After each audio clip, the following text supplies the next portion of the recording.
It was Nice. eating away at me where you were sitting in They're, case you were kidnapped or something. somebody's really going with the Nashville theme with their emoji. Okay.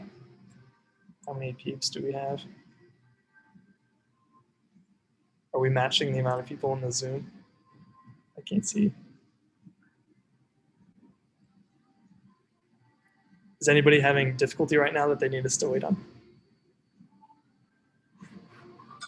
I'm just going to observe, so there will be at least one less. There is a prize, I will say, if that changes here.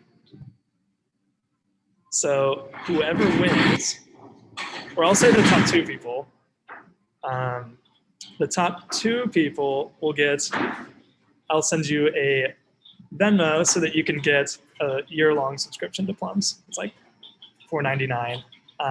I was encouraged to get it, and it's been so helpful. And this is my way of coercing two of you to get it for free. And hopefully it'll be helpful. Okay, we're gonna start. Gina, it's so formal. It's your Gina Cody screen name. Oh boy, getting right to it.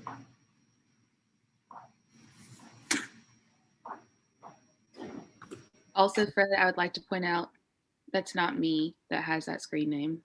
Nice. That's awesome.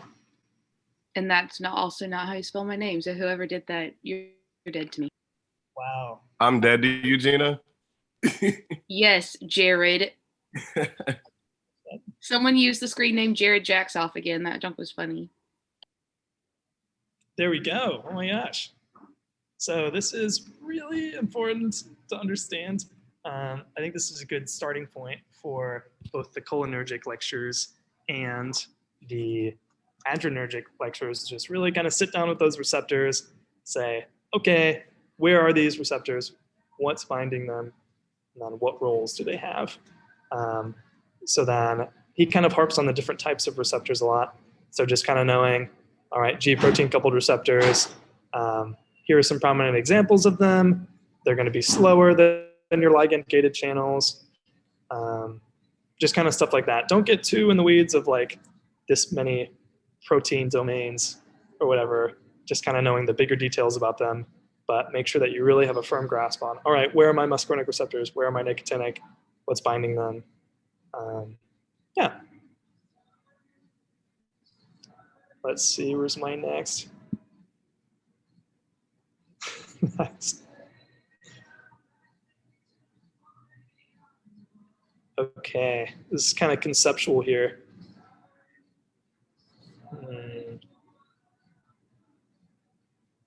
I was planning on talking through these lectures first, and that would have been a little bit helpful because I think this question is pretty hard if you haven't looked at it thoroughly.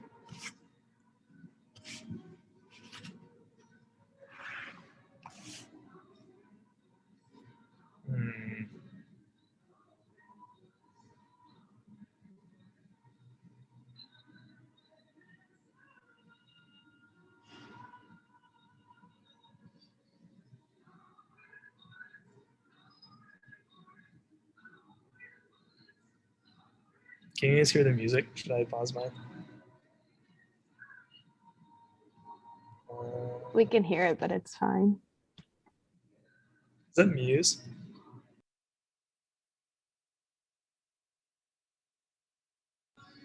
Oh, so like I said, I was planning on talking through this. This is a tough question. Originally, when I dreamed up this session, it was going to be we talk for a little bit and then do the question. So spare receptors, this is my depiction of them. But spare receptors, pretty much what they are is you don't need to saturate all of the receptors with the ligand to get your full effect.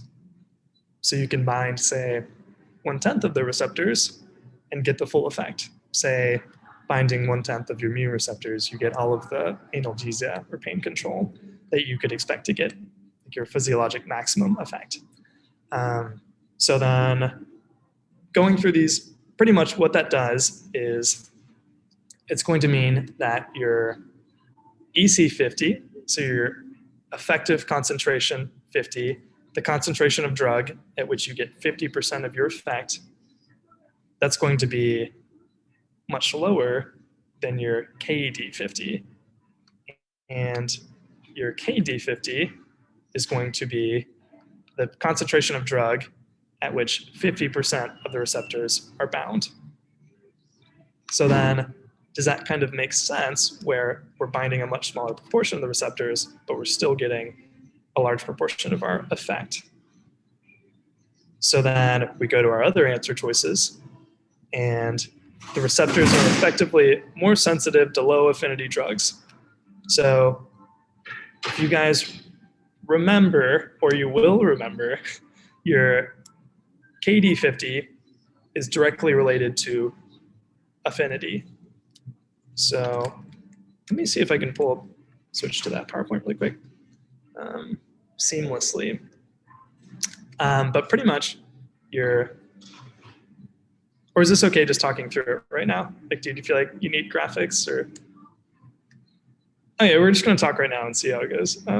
But pretty much your KD50 is directly related to your affinity, where if you have a really high affinity, even with a low concentration of drug, you can reach your KD50. You can bind 50% of those receptors with, sorry, all of my PowerPoints are opening at once. So pretty much what this is saying is that even if you have a low affinity drug and only if you have a low affinity drug, you're going to be binding a small proportion of the receptors. You're going to need, or I'll say, you're going to need higher concentrations of that drug to reach your KD50. So if it's a low affinity, you're going to need really high concentrations to bind half of those receptors. So then if you have spare receptors where you only need to bind a small proportion of those to get a lot of your effect, you're effectively making those receptors more sensitive to the drug because it's a low affinity. And usually with low affinity drugs, you need a really high concentration to reach that KD50 and to get half of your effect. But then in this case, we have spare receptors. We only need to bind a small proportion. So even with that low affinity, even low concentrations of that drug, then we can still get a good effect because our EC50 is lower compared to our KD50. And then what that's going to do is it effectively increases the potency of our drugs, where potency is related to our KD50. Potency is going to be what concentration of drug do we need to get a certain amount of effect. So then, all right. So pretty much if you have spare receptors, your KD50, let me think. Okay. So potency is you can get a lot of effect with a low concentration of drug. And going off of what we just said, since we only need a small proportion of those receptors bound to get our full effect, that means we can get a lot of effect with low concentration of drugs. So our potency is being increased. And then with our efficacy is less affected by irreversible antagonists. I saw this is one that you guys were thinking of. So pretty much, if we only need to bind a small proportion of those receptors to get our full effect, if some of our receptors are irreversibly bound, we still have a ton of receptors that are open and we can still get our full effect because we're still going to have a lot of receptors enough receptors available to get our full effect.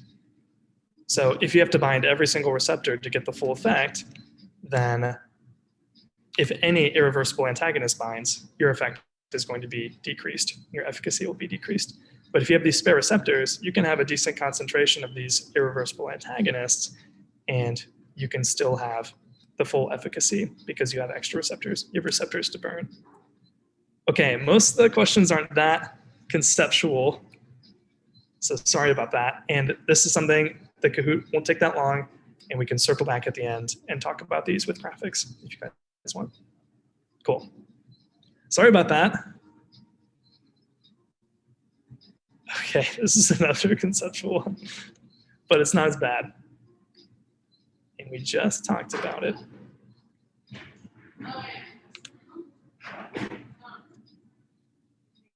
So what's being represented on this graph? We just have fractional occupancy, the fraction of receptors that's bound, and we have concentration of the drug itself.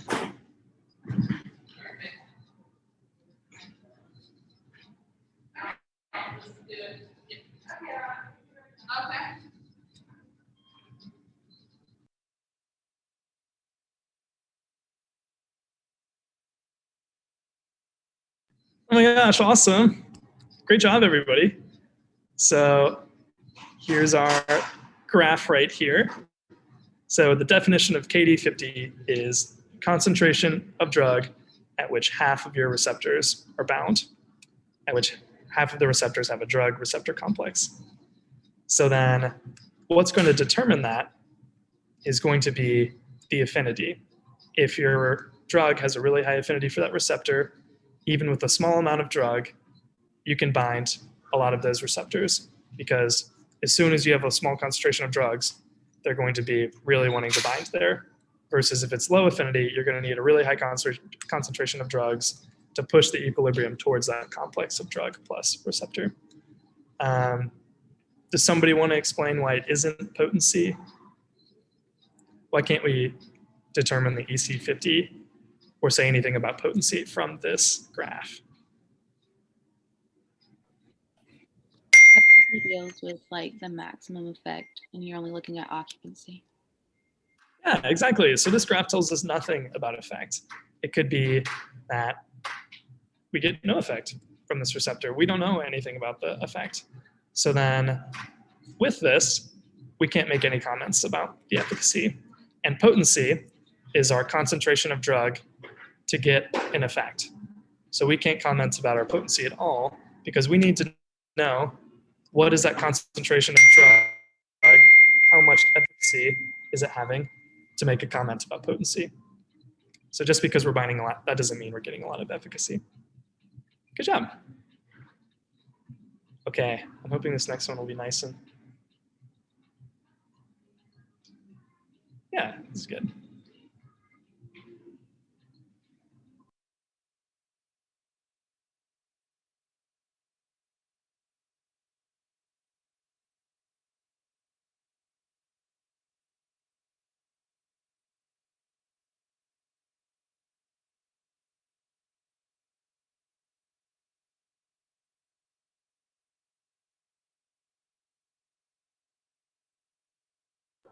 And then if you finish early, you can think about why I picked this picture for this question.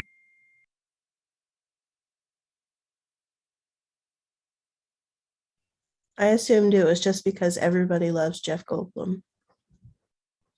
Yeah, that's a good answer. I'll keep thinking on it though.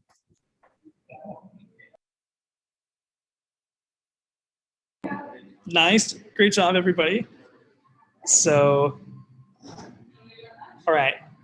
So the difference, I was really confused by this, but the difference between an antagonist and an inverse agonist is going to be that antagonists bind indiscriminately both the resting form and the active form, and they just keep it at its current equilibrium. So they keep you at your current level of activity of that receptor. An inverse agonist is going to be selectively binding the resting form and pushing the equilibrium towards the resting form. So, sorry, there's a bunch of people right next to me, but pretty much the only way that you can have an inverse agonist is if you have constitutive activity of that receptor. So there has to be a baseline greater than 0 of activity of that receptor. So if you have a baseline of 0, if it's not active unless there's an agonist bound, you can't have an inverse agonist. But if you have a constitutive level and the inverse agonist is pushing it towards that resting form more than it's at currently, your activity will go down even further. If you have an antagonist, it'll just stay at that baseline. And if you add agonists, it's going to be stopping them from pushing it towards the active form because it's just keeping it at that baseline. So does that kind of make sense why antagonists keep it indiscriminate, keeping the equilibrium where it is, inverse agonists lower it? Okay. And then I picked this photo because this is my favorite movie antagonist. Hilarious. Him in the movie, not that joke. Okay. Thank you for your help today. Oh, this is kind of a tough one, All right, he's working on the stickers. but you guys got it. It's not. You got it.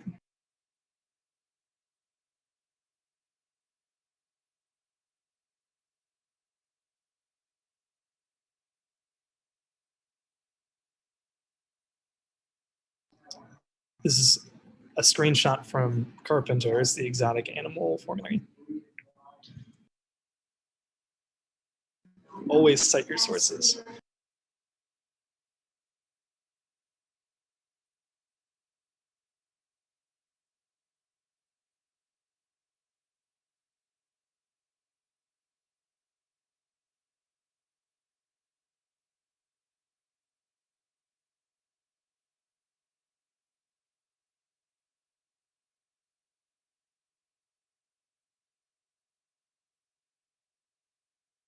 And this could be a bad question.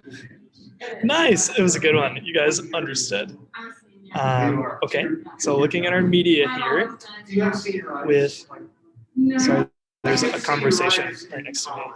Thank you so much. You totally get senioritis in college. Okay, so here's our media. And fentanyl versus hydromorphone. Does anybody know our mechanism of action of these drugs? That's awesome. Yeah.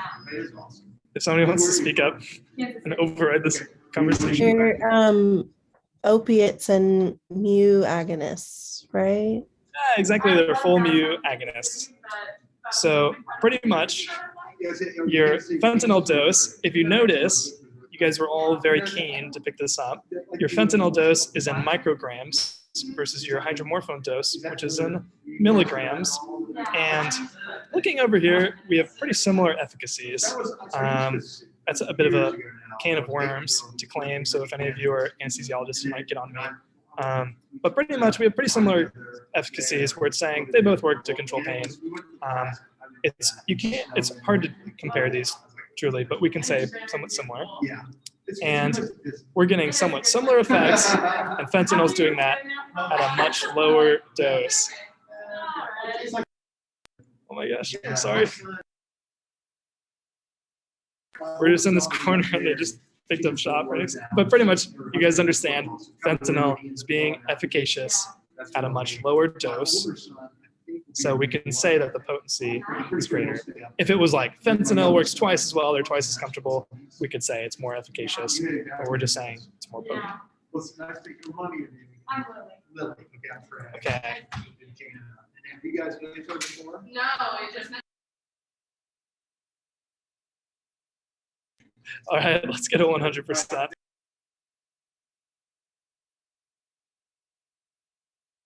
And this was going to be my face if anybody gets this wrong, especially if you're in my tutor group last year. It's from one of my favorite SNL skits.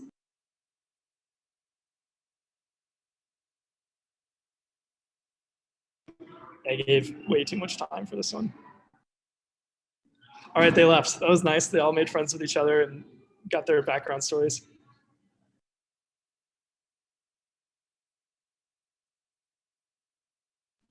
And it's an air quote because it's, all right, that's good. I'll take that. I want to make that face. So this is really important, but our intracellular ion, the one where that it keeps a really high concentration intracellularly, keeps the gradient in that direction, is going to be potassium. So that's why, so the rest of these are going to be extracellular. And pretty much they just stay stored either intracellularly or extracellularly so that they can be moved in either direction when they need to be. So that's why we have our sodium, potassium pump, or co-exchanger. Co-exchanger that's going to be setting up this gradient. And this is just important to know for different drug mechanisms and whatnot. All right. So this is a random esoteric drug that gets brought up a lot. So we'll probably ask a question about it.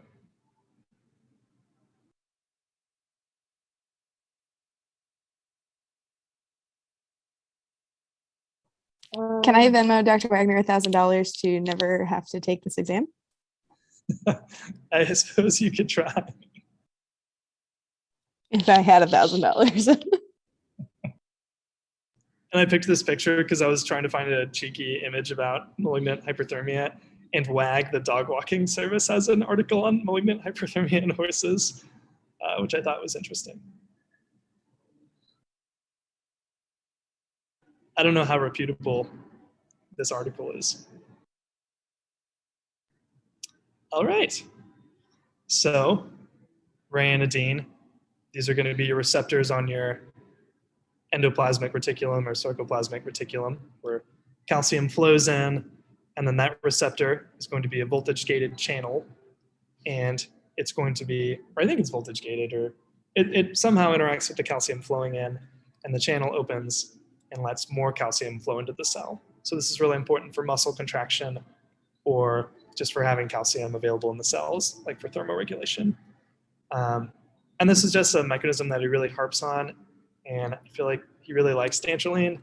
Dantrolene's like a poster child of this like obscure drug that illustrates the physiology really well. So physiologists and pharmacologists love it, even though it's not very relevant.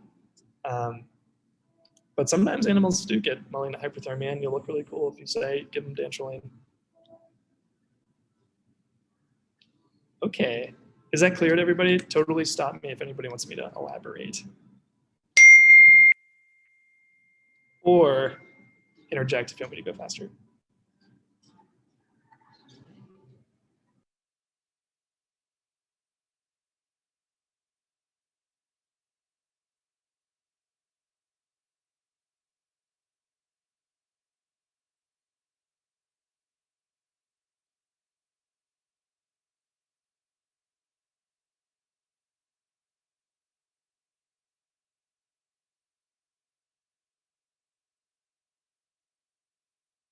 All right, so I probably could have given you guys a little more time to think on that one.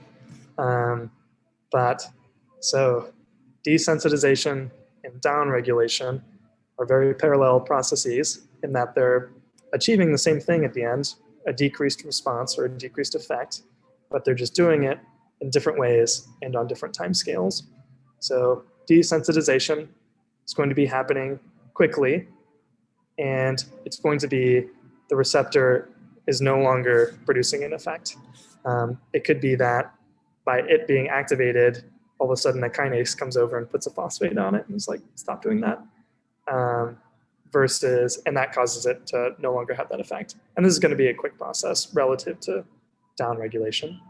Downregulation, just like you guys remember from genetics, is going to be where a gene gets expressed less, or pretty much there's less produced of the receptor, or it gets endocytosed.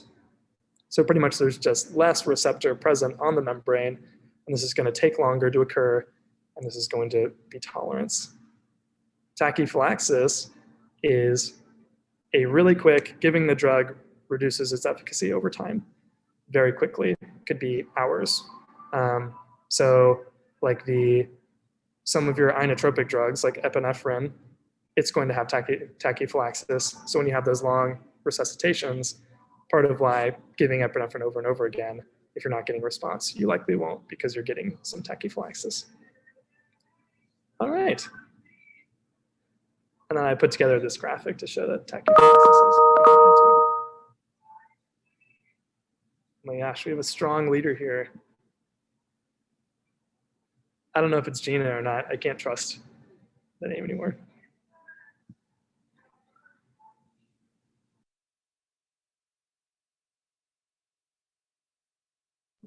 Hey, Fred, is the first word lipophilic? It's like cut off weird for some reason.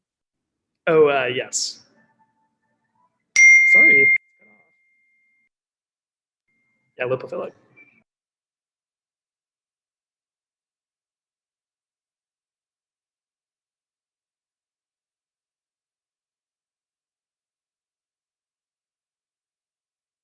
Sorry, I was muted. Great job, you guys.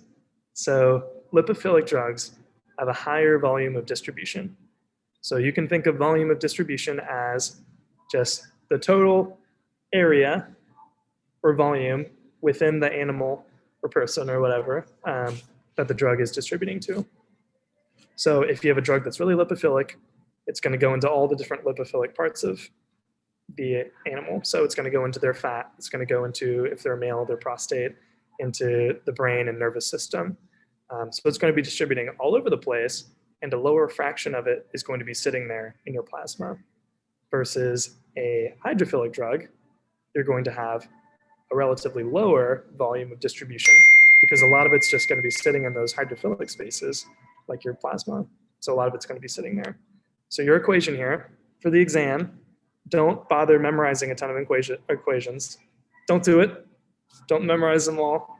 But I would urge you to understand them. So if you change a variable in the equation, you should know what's the effect of that. So in this, VD, volume of distribution, is equal to Q, our drug dose, divided by CP, concentration in the plasma.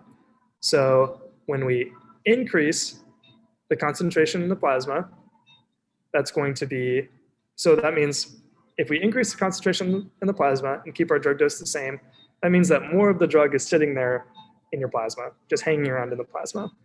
And as a result, since these are inversely related, our volume distribution and our concentration in the plasma, that means that when we have a really high concentration that lingers around in the plasma, we have a lower volume of distribution. It's distributing to less of the volume within the animal. So then that means it's going to be a more hydrophilic drug that's sitting there in that vascular space and not distributing. If we have a really low concentration in the plasma for the same dose, we're going to have a really high volume of distribution because that means that it just fanned out all over the place in the body. It's lipophilic, only a little bit of it stuck around in the plasma to be measured because it's distributed all over the place in the fat and brain and other areas. Does that make sense to everybody? That's actually a really important concept, and it's pretty clinically relevant, actually. Everybody feels pretty good? If somebody says volume of distribution to you in a year, will you be like, oh no, why'd you bring this up? Cool.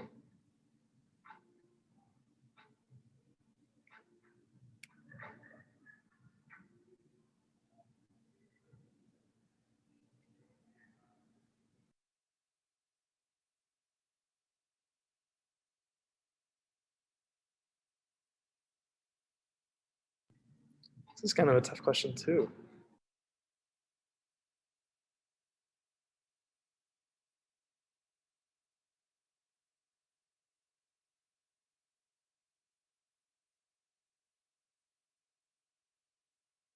Oh boy. So we had a pretty good split on that one. So like I said, I was planning on talking through stuff and then doing some of the Kahoot. So we would have talked about this. So pretty much biotransformation is a two-step process where we're altering drugs. So there's phase 1 and there's phase 2. In phase 1, what you're doing is you're just lopping off a bunch of the groups on the drug. So oxidation, hydrolysis, other reactions where you're just taking groups off. So you're pretty much just degrading it. So cytochrome P450 is going to be an oxidase. It's going to be just lopping groups off of these drugs, breaking them down. And as your hepatocytes have a bunch of different cytochrome P450s. And then phase 2, you've lopped off those side groups. Think of your syntheses that you did in OChem. You've lopped off these side groups. And then phase 2, you're going to have these enzyme pathways which add groups.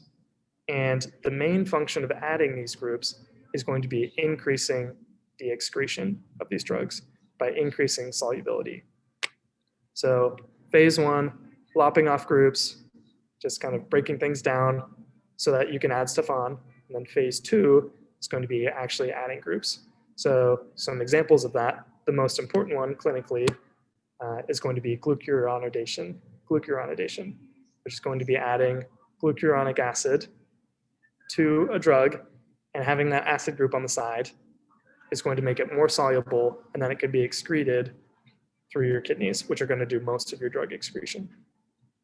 So glucuronidation, we're adding something, we're making it more soluble. That's phase two.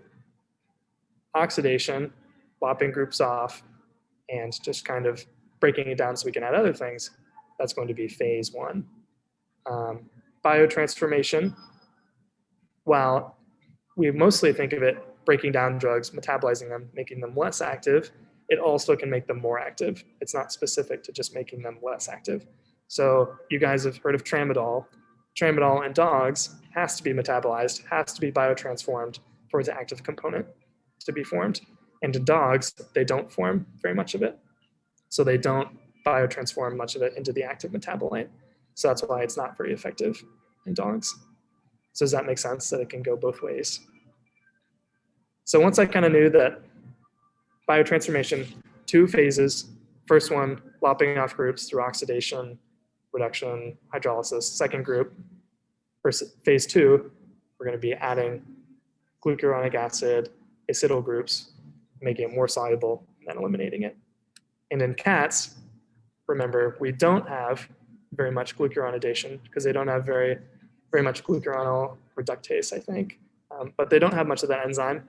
So when they have drugs like acetaminophen that have to undergo glucuronidation to become soluble, to be excreted, they're not able to do that well, and it builds up, and that's why acetaminophen is so toxic in cats.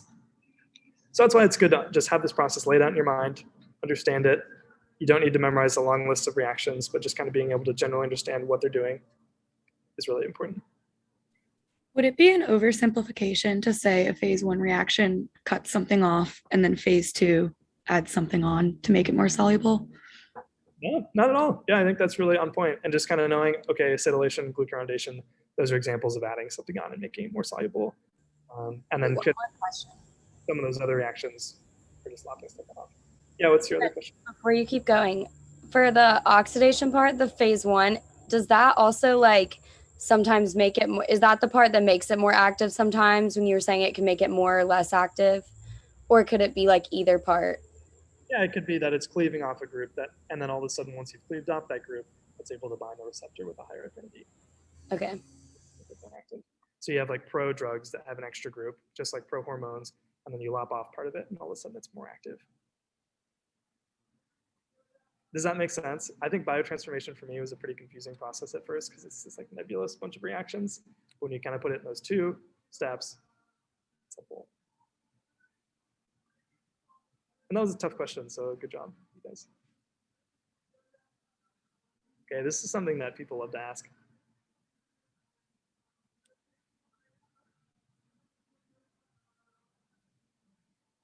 And I could have given you more time.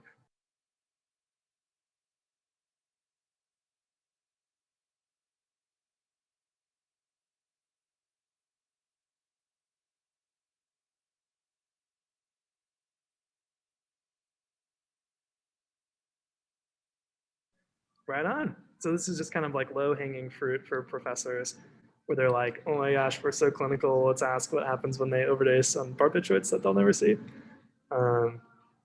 And so pretty much looks like you guys have a good grasp on this, but if you have a weak acid, if you could alkalize your urine and have there be more of the hydroxyl groups get taken, or more of the like hydrogens get taken from the weak acid, it'll stay in its ionized form without a hydrogen. So it'll stay with the +1 and it'll stay in the urine because it's ionized. And for something to move across the membrane, it has to be uncharged or unpolar, non-polar. Hey, Fred, question. Yeah. Okay, so if you do, so saying like you alkalinize the urine, but if the drug is in the urine, doesn't that mean that it's already been through the body and like been filtered? So like, how does that help? Like if I overdose and it by the time it gets in the urine, hasn't it already had its effect? Yeah, that's a good point. So pretty much what you're doing though is a lot of times filtered compounds, if they're switching in between being charged and being uncharged, the uncharged form is going to be reabsorbed in the tubules and just go right back into circulation and then linger around and stay. You'll have higher concentrations in your blood for longer of having that toxicity. So if you can make sure that in your urine it's alkaline, and when the drug gets there, it stays there and gets excreted, you're reducing reabsorption of that drug. That's going to help you clear it faster and help you more quickly get to a lower, less toxic concentration in your blood. Yeah, great question. Okay.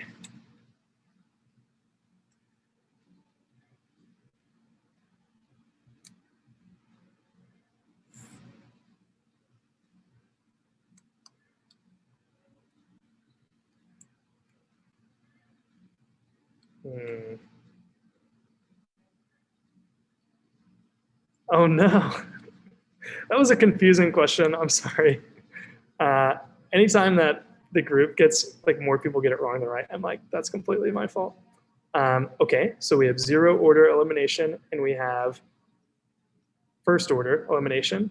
First order elimination is going to be during that half-life, half of the drug gets metabolized. So pretty much the amount that you metabolize is directly dependent on the concentration of the drug.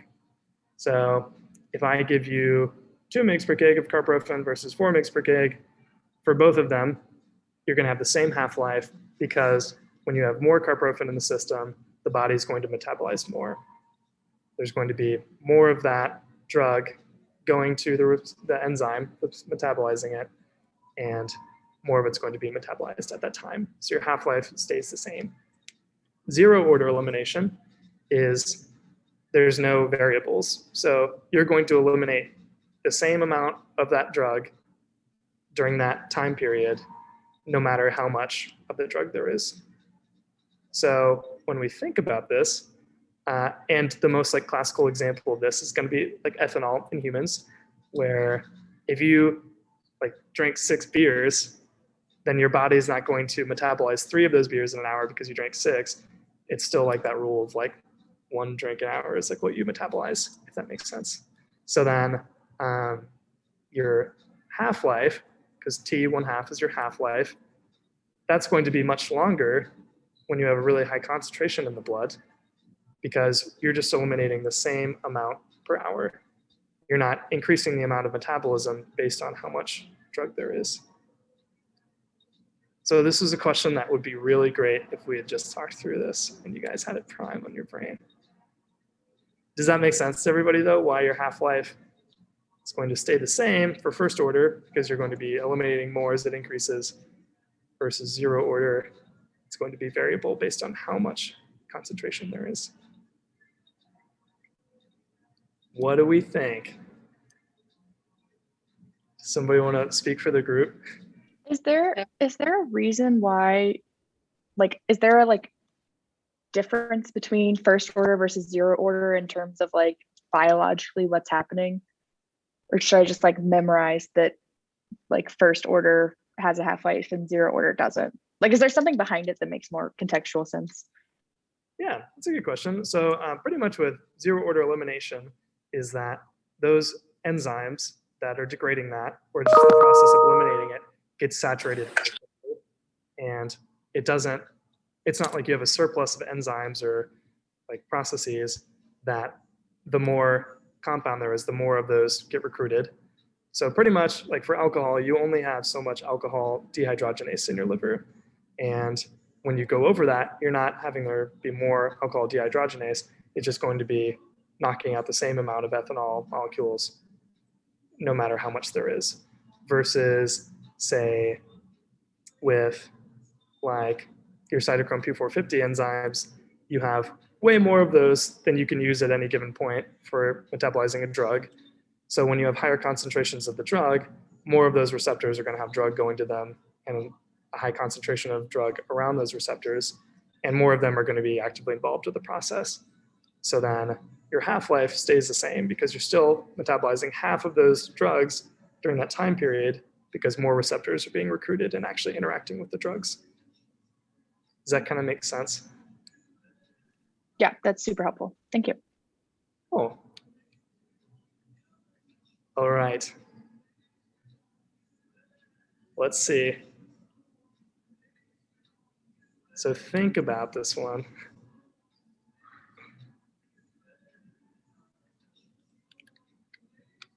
I didn't think about it until after you said think about this one. I'll just this.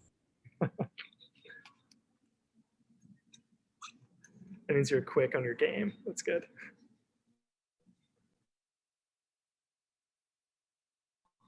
And the meme I was going to insert, but I was too lazy to actually look it up, was there's a meme where the student's like, "Professor, that true false question was really confusing." And then the professor is like, "I don't know, 50% of your classmates got it right."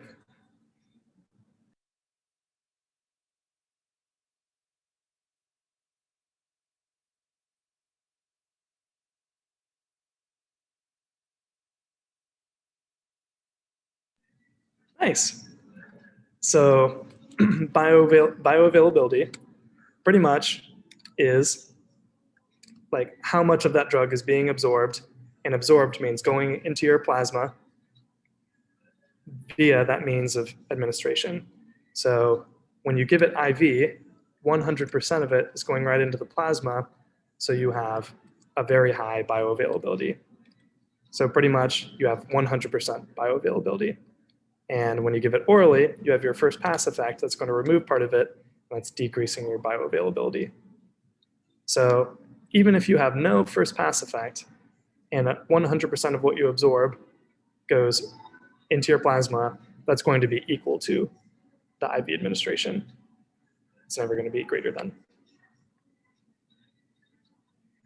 All right.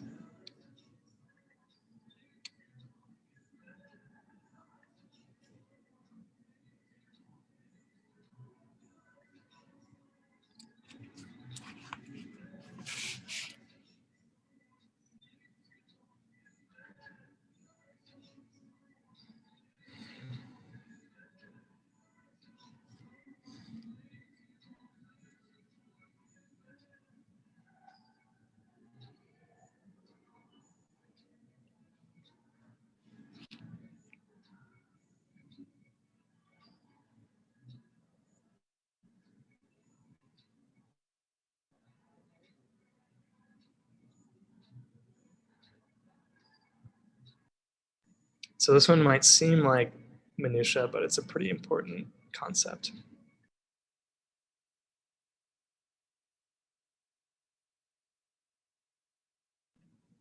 Right on. Good job, you guys. So a loading dose, the whole point of a loading dose is to more quickly reach steady state concentration. So you're going to be reaching those therapeutic concentrations because hopefully your steady state is at that therapeutic concentration more quickly. You're not going to be increasing it really. So when we have, and the reason we have increased risks of adverse effects is because we're going to have that initial spike higher than our steady state, where we're going above where our CRI would stay. And when we have those higher concentrations, we have more risk of adverse effects. So then with, all right. Yeah, I think we about explained that. Steady state can be confusing. Sorry, I didn't mean to cut you off. Oh no, yeah. Is steady state concentration just a balance of it getting absorbed and it getting excreted? Exactly.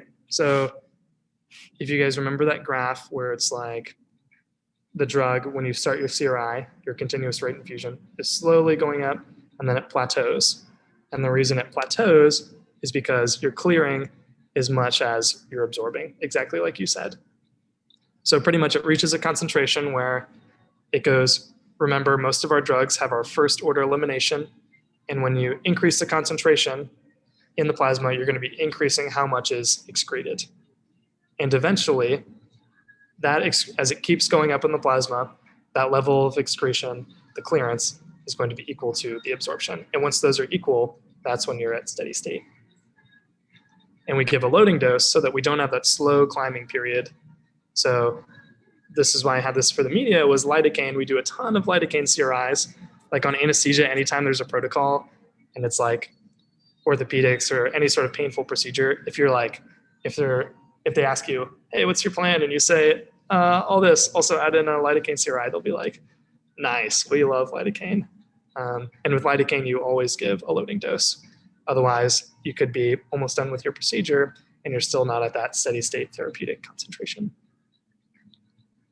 Okay.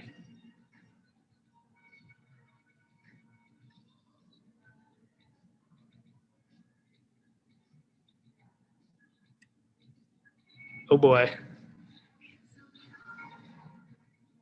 So this is something you just gotta memorize, but this is important.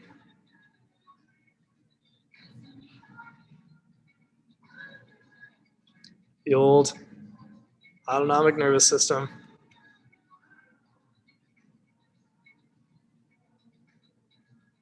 Nice, good job, you guys. So acetylcholine is going to be what's used in both preganglionic neurons or presynaptic neurons for both your sympathetic and your parasympathetic. But then the really important distinction is with your sympathetic neurons, you're going to have norepinephrine for your postganglionic neurons. So that's why and the reason for that is that's why your sympathetic system uses these adrenergic receptors, because they're using norepinephrine, versus your parasympathetic nervous system, that's going to be also having norepinephrine, or also having acetylcholine for its postsynaptic or postganglionic neuron.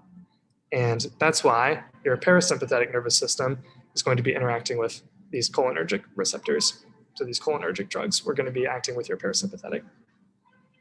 So that's something where it's, like I said, before you launch into these lectures, like the cholinergics, adrenergics, and whatnot, just really kind of think about, all right, what receptors are acting where before you start memorizing these drugs that act at these receptors. Have a good grasp of what receptors with what neurotransmitters, what type of receptor is this, where are these? And then once you kind of know that, say, okay, now I'll start to memorize all the cholinergic antagonists or whatever. Cool. And I had like a really long-winded science anecdote that was the media, but I'm not going to do it.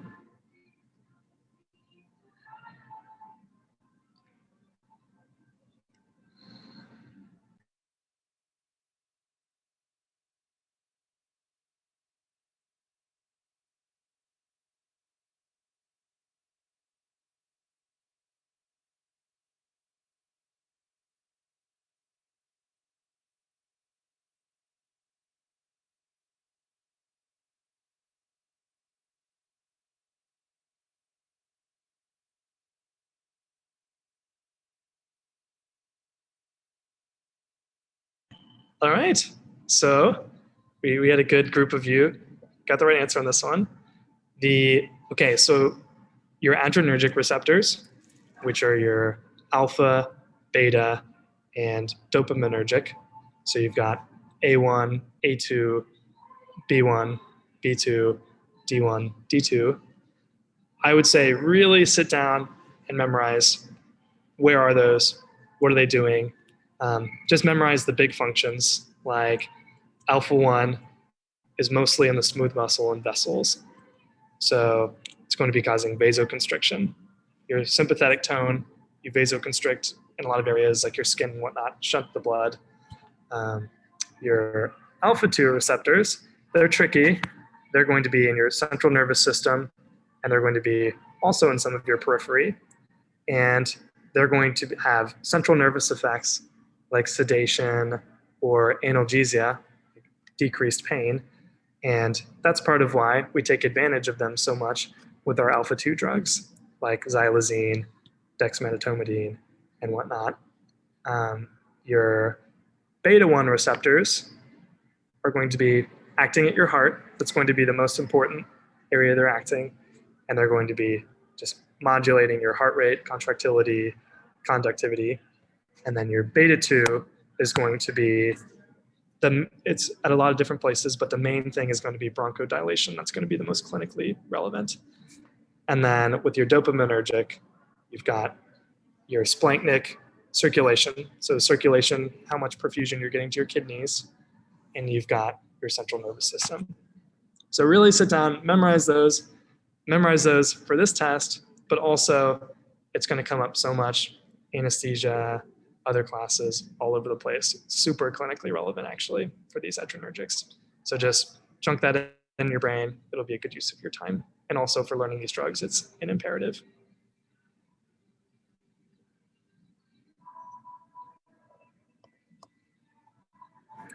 Okay.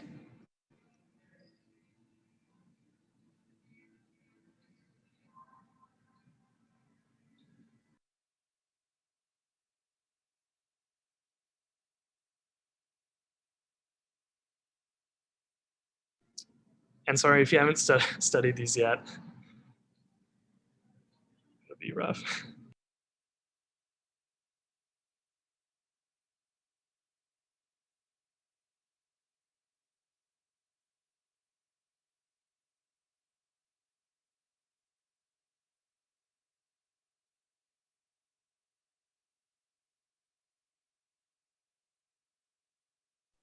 Very clever picture for that one too.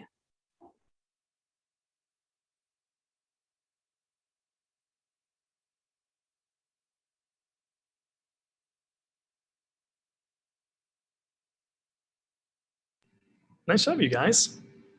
So by inhibiting acetylcholine esterase, we're going to be flooding the synapse with acetylcholine because we're not degrading it anymore and reabsorbing it. So we're effectively acting as a muscarinic receptor agonist.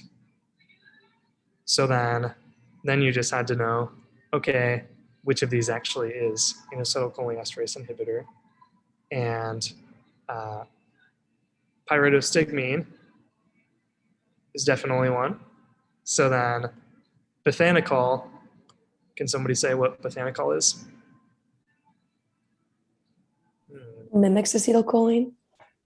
Yeah, exactly. So it's having the same kind of function where it's acting as a muscarinic receptor agonist effectively, but it's going to be doing that by being a parasympathomimetic, where it's going to be directly binding to the muscarinic receptor by mimicking acetylcholine. And then for my media here, which eye did David Bowie get pilocarpine in, and which one did he get tropicamide in? Also, what's the term for having two different size pupils? It's anisocoria, and the small one got pilocarpine. And if I hear anyone say anisocoria, I'll punch you.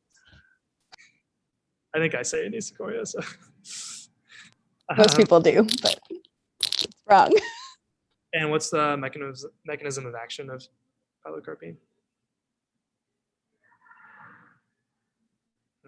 It is a muscarinic receptor agonist. It works on M3. Cool. You didn't even try to hide that you were reading your notes. Fred, I just learned this literally 30 minutes before you started talking, so no. Well, cool. I think, good job.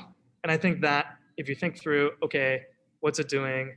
And then why will you see that effect? So blocking the muscarinic receptor in the eye.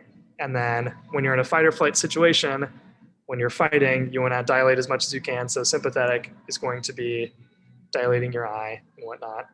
So just kind of thinking through that whole process, that kind of helps me memorize all these drugs. Good job. Oh man, we've got, I guess, Australia, Georgia is their name. Interesting.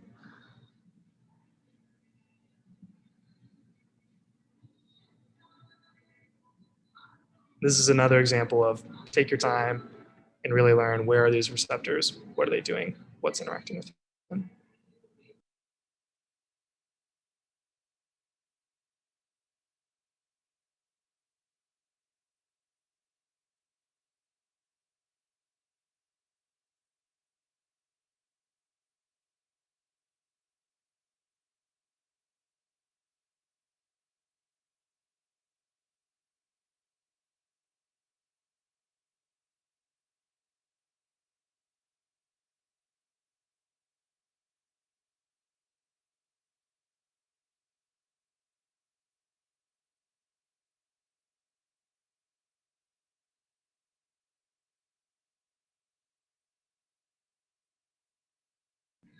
Oh no. Okay, so how do I show the question again? Oh, that's the question right there. Sorry, I was zoned out. So pretty much are, like I said, really kind of think about where are your receptors. So your nicotinic receptors are going to be your ion-gated channels that are going to be your channel associated. Yeah, are going to be your ion channels. And your muscarinic receptors are going to be your G-coupled protein receptors, and they both get bound by acetylcholine. So your nicotinic receptors are really fast. It's just associated with an ion channel. So as soon as something binds it, boom, ions rush in, you get an effect. Your muscarinic receptors, they're your G protein coupled receptors. Something binds, your G protein goes, interacts with a molecule like adenylyl cyclase or something, and then you get signal transduction in the cell and some effect happens downstream. So then thinking about it with our postganglionic neurons, remember you guys told me that acetylcholine is the neurotransmitter in both preganglionic neurons, where it's going to be going all of a sudden out of that neuron, binding, acetylcholine is going to bind to the postganglionic neuron, and then boom, you want to have an ion channel there. Ions flow in, and then all of a sudden the postganglionic neuron fires and you get a signal super fast. So we wouldn't want to have muscarinic receptors there.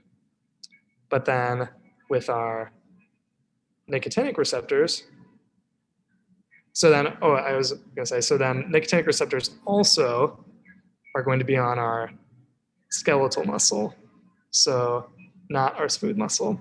So you think about it, your skeletal muscle, as soon as you send a signal to your arm, you want it to move right away. You want to have a quick response. So then we want to have our nicotinic receptors there, and that's what's going on at our motor end plate, at our neuromuscular junction. We have these nicotinic receptors where acetylcholine goes, binds them, all of a sudden, boom, we're getting a response in our muscle. Versus in smooth muscle, that's going to be kind of a less urgent process, and we're going to be having our muscarinic receptors there. Okay, it was kind of a winding explanation. Does that make sense though? And this is important. This isn't just me being like, oh my gosh, I just owned all these guys on minutia. It's going to be important when you're learning these drugs and you have like your paralytics, like your atracurarinine, I believe, which is going to be a skeletal muscle relaxant or a skeletal muscle paralytic. That's one of your drugs on your drug list, I believe. And the way it does that is being a nicotinic receptor antagonist. So it's really important to remember, okay, my nicotinic receptors are at my motor end plates on my skeletal muscles. And that's why for a paralytic to work, it has to block nicotinic receptors. It has to be a nicotinic receptor antagonist, not a muscarinic receptor antagonist. And if you see on my flowchart thing that I drew out, I separated the muscarinic antagonists from the nicotinic antagonists because I think it's helpful to kind of split those apart, where you take time and say, all right, what receptor is it? Where is this receptor? And then you think about, okay, learning the effects and use of the drug. Okay. I always feel bad when most people get the question wrong, so I'm sorry about that. But I hope that was a helpful exercise.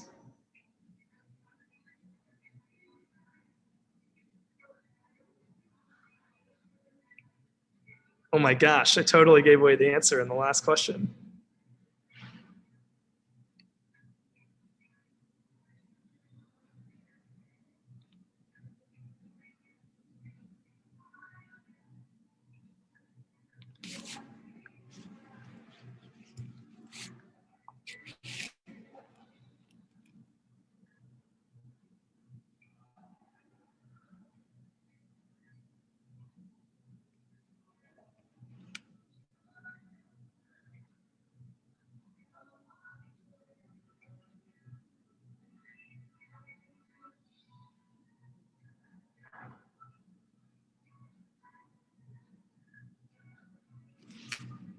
All right. So good job on that one. The people who got it wrong, I forgive you, even though I just explained it. It's probably just me not explaining it very well. But pancuronium, it's going to be the same group as atracuronium or atracurnine. Curare is a paralytic like poison from South America. So you can remember those because they paralyze you. So if you see the cure in there, it's like curare, and it's going to be a paralytic. And the way it does that is by antagonizing your nicotinic receptor, which is going to be at your skeletal muscle neuromuscular junction. So then they can't move their skeletal muscles and they're paralyzed. And I did this for the media because these are most commonly used in it's ophthalmology, ophthalmic procedures. Sorry, it's been a long day of driving and stuff. And that's from one of those Salvador Dali's movies where like the shocking scene is somebody gets their eye cut open. And I used to be so grossed out by it, but now I've seen eyeballs get cut open and you're like, this isn't that big of a deal. Okay. How's everybody feeling? We're going into our final couple cues.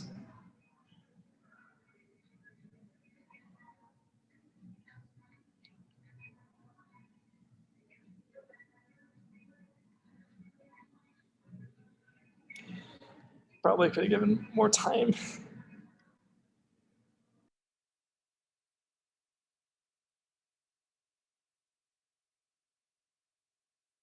Nice. So good job, you guys. So xylazine is an alpha-2 agonist, and it's going to be causing sedation, analgesia. Does anybody know another alpha-2 agonist that I mentioned earlier today? Dexmed. Yeah, dexmedetomidine. So that's kind of a little bit of an illustration of some of the problems of this course. Is a drug that you're going to be using your entire career doesn't even get mentioned in the lecture where they teach you about the receptor. But that's a talk for another day. But pretty much, yohimbine, does anybody know what it does? Has anybody got this one on the brain? Is this a reversal agent? Yeah, exactly. So whoever just said that, you were like, oh my gosh, yohimbine, that reverses xylazine. So I know you can kind of keep those coupled in your mind. And then if you know what one does, you instantly know what the other one does. So if you know that xylazine is an alpha-2 agonist, you know that yohimbine has to be an alpha-2 antagonist. And does anybody know the reversal for dexmedetomidine, which is also, it's an alpha-2 antagonist? Atipamezole. Yeah, exactly. Atipamezole. So also doesn't get mentioned in this course, interestingly. Prazosin and phenoxybenzamine, these are going to be they're also alpha antagonists. And most commonly in the clinic, they're going to be used for neurologic patients that can't express their bladder on their own, that can't pee on their own because they've had damage to their sacrum or they've had damage to their upper motor neurons, so they can't regulate their bladder and get it to relax. So they're going to be blocking that sympathetic flow to the bladder, and then it causes those sphincters to relax, and then you can more easily express them. So both prazosin and phenoxybenzamine do that. So just kind of thinking through what they're doing, the process, can kind of save you a little bit of memorizing, rather than just like prazosin equals alpha antagonist. Okay. Last question, if anybody wants to make a big comeback.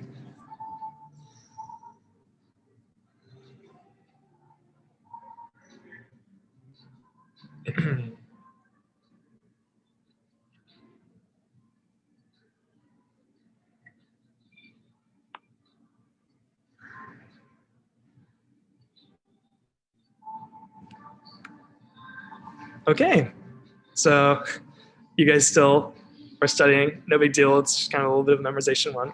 Your allol group. So a lot of times it's really handy with drug groups. They'll all have the same suffix, the same word ending. And your allol group are your beta blockers, which are beta antagonists. So if they're, and I don't know if any of you are familiar with them, they're going to be cardiac drugs where you're decreasing the contractility and the heart rate. So if you have like hypertension or dilated cardiomyopathy or something, beta blockers are going to be really helpful. Does anybody know what receptor, beta 1 or beta 2, they would act at if they're acting with your heart? Beta 1. Yeah, exactly, beta 1. So this is just kind of a memorization one, but these are actually a really important group of drugs. And just knowing your adrenergic receptors really well can be helpful. Okay, so then we can go through these really quick. What does metoclopramide antagonize? It's on your drug list, right? If it's not, I'm sorry, you can ignore it.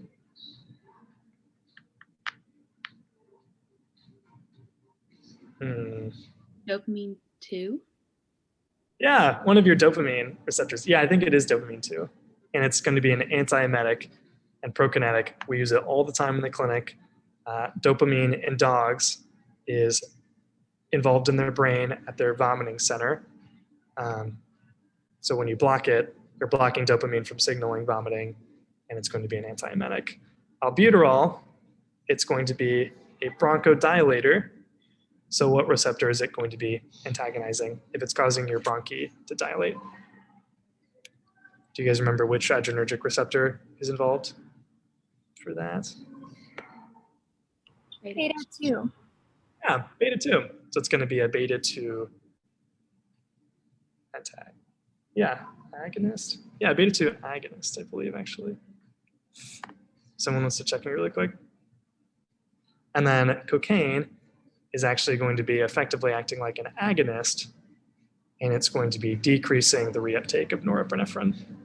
And there will probably be a question on cocaine, which is really dumb because you're not going to use it in your clinic, but it's part of Dr. Wagner's research. Don't talk about I might Dextone, use it in my but clinic. let's learn about cocaine. And in your clinic, you don't need to keep a vial of cocaine to test for Horner syndrome. You can use phenylephrine, which doesn't get mentioned. But that's okay. You know, it's an academic exercise. You guys will have anesthesia and get really great pharmacology, and also ophthalmology. You get really great pharmacology. I hope that a clinician asks us, like, how would you diagnose Horner syndrome? And all of us are going to say cocaine. And they're going to be like, no. You can pull out your notes. All right, our leaderboard. So you guys, I mean, it's really good to see you guys. I really hope this was helpful. Some of you here are really prepared. Some of these questions were really tough. Like I said, I was hoping to talk through it first, but that would have taken a really long time, I'm realizing. So I'm glad we just did the Kahoot first. But yeah, I hope this was helpful, kind of talking through these. Like I said, if you take time, sit down with it, try to organize the information a little bit before you just chug the drugs and the drug list. I think it really goes a long way. And I know you guys are kind of in the final stretch, but even when you're in cramming mode at like 10 p.m. tonight, maybe looking up the mechanism and reading a little bit can be super helpful. Okay, who's rectangle? That's me. My emoji didn't pop up. Rachel. Right on. So I'll get in touch with you. And then who was, Gina, was that one actually you? That one was actually me, yeah. Nice.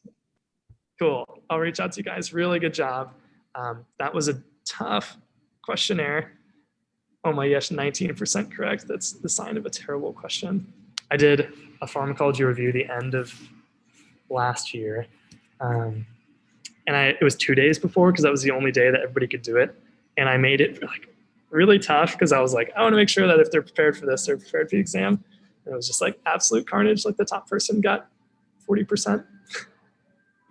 But yeah, and I'm happy to stick around for a little bit if anybody wants to talk through any specific questions, like from the first, like from this or from, I can pull up the first PowerPoint or something. But yeah, I really hope this was helpful. I just felt bad that you guys were kind of forsaken and didn't get a tutor. So I kind of threw this together. You're amazing, Fred. We love you and appreciate you. And you need to go to Chicago. So